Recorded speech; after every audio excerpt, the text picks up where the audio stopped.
আৰক্ষীৰ যিমান মডাৰ্নাইজেশ্যন হৈ আছে তাত মই ভাবোঁ কাবাডী খেলটো অন্তৰ্ভুক্ত কৰিব লাগে, যাতে অসম আৰক্ষীয়ে কোনোবা পলাই যাব ল'লে তেওঁলোকক গবা মাৰি ধৰিব পাৰে। জি.পি. সিং ডাঙৰীয়া অসমলৈ অহাৰ পিছত অসমত যিকোনো আন্দোলন কৰিলে অসমৰ স্বাৰ্থত গুলীয়াই হত্যা কৰাৰকে আদি কৰি পংগু কৰাৰ যিটো প্ৰৱণতা চলি আছে, যোৱাকালি ইয়াৰ আৰু এটা ৰূপ দেখা গ'ল।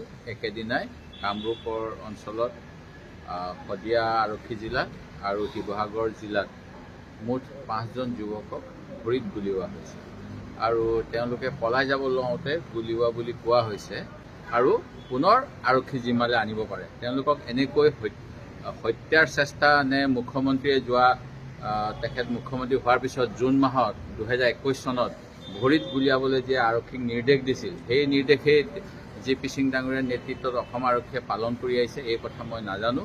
কিন্তু এয়া একেবাৰে আইন বিৰুদ্ধ কথা। ইতিমধ্যে সুপ্ৰিম কোৰ্টত গোচৰ চলি আছে অসমৰ মানৱ অধিকাৰ বা এক্সট্ৰা জুডিচিয়েল কিলিঙৰ বিষয় লৈ। ময়ো ভাবোঁ ময়ো চৰকাৰ আৰু ন্যায়পালিকাৰ দৃষ্টি আকৰ্ষণ কৰিম আৰু এনেকৈ অসমীয়া যুৱকসকলক তেওঁলোকৰ আমি বিধানসভাতো প্ৰশ্ন উঠাইছিলোঁ যে অসমত বহুত যুৱক যুৱতীয়ে ছুইচাইড কৰিব, আত্মহত্যা কৰে বা তেওঁলোকে অন্য পথত যাব বিচাৰে। এইবিলাকৰ কি কাৰণ, এইখিনি ভাল ধৰণে বিশ্লেষণ কৰিব লাগে আৰু সমস্যা সমাধান কৰিব লাগে। তিনিচুকীয়া যুৱককেইজনৰ কথা কোৱা হৈছে, তেওঁলোকে অসম ৰাজ্যিক পথ পৰিবহণ নিগমত অস্থায়ীভাৱে কাম কৰি আছিল।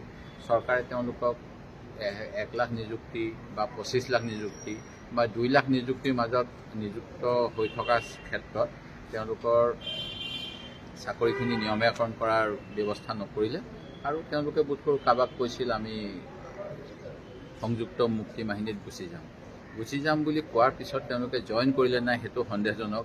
তেওঁলোকে কিবা দেশ বিৰোধী কাম কৰিছিলে নাই সন্দেহজনক।